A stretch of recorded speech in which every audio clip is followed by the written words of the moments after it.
I remember growing up and people would loosely quote Mark 11:23 saying, if you say to the mountain, be thou removed and believe it, that mountain would have no choice but to get up and move. That's a powerful statement and a powerful verse quoted in the Bible from Jesus himself, a verse about faith. I remember as a child many times testing that theory on a tree or house or car or tiny objects to see the power God had. I can't say my faith was strong or that I believed anything that was going to move, but it aroused my curiosity. But I also remember challenging him as a child with a group of cousins, imitating my dad preaching and saying, God, if you're real, just give us a strong wind on this clear day. And the wind blew that almost knocked us all down, and we didn't know how to act. Our older uncle watched from the porch just laughing and said, I told y'all about playing with the Lord. I bring all this up to say we are simply unaware of the power of God. We can imagine it. In some ways, we've seen it. Of course, we have read about it. And if you're living, breathing, walking this earth, you're experiencing the marvels of it. Yet he ceases to amaze us. Well, me, every day. We used to have this saying when I would hang out a lot and someone did something amazing, but you knew you could top it. You'd be like, hey, hold my beer.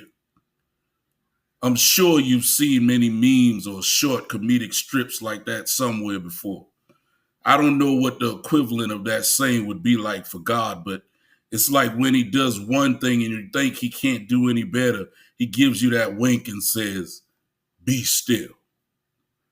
Now, I imagine Jesus wasn't hinting at everyone to go stand in front of physical mountains and start changing the landscape of the earth that God himself had carefully sculpted. Let's bring it more to the spiritual mountains that can pop up in our lives, the ones that either start as hills and climbs their way to or materialize out of thin air, a developed mountain. You see, let me explain something to you. When I say God has a purpose for you, there's something that's already written in your DNA that God has already ordained you to do.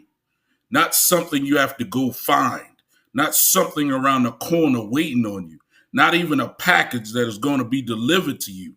You can keep checking if you want to, but it's already there. He gave it to you when he made you.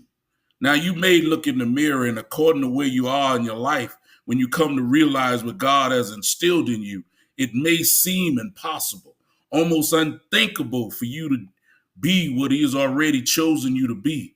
But that's where it gets interesting. That's when God says, my child, be still. Be still and know that I am God. What does it mean to be still? Someone can look at that simply as without movement. As a parent would tell a child or a teacher to a student, be still, asserting that all movement is immediately stopped. Others may look at it as a notion to stand in silence, as in the stillness of the night, where all is quiet and not even the sound of a cricket could be heard through the air. Yet others may see it as a means of just remaining calm, as in the steel your nerves. Maybe it's all three.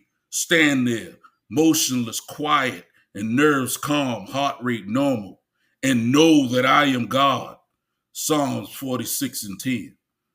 This is a reminder for us of who God is. You see, sometimes even God has to flex his muscles, not so he can look in the mirror and feel good and marvel at himself, but because we forget just how powerful he really is. We sit back and turn on God for this small, tiny problem like it's the deal breaker, as if God hasn't done wonders before.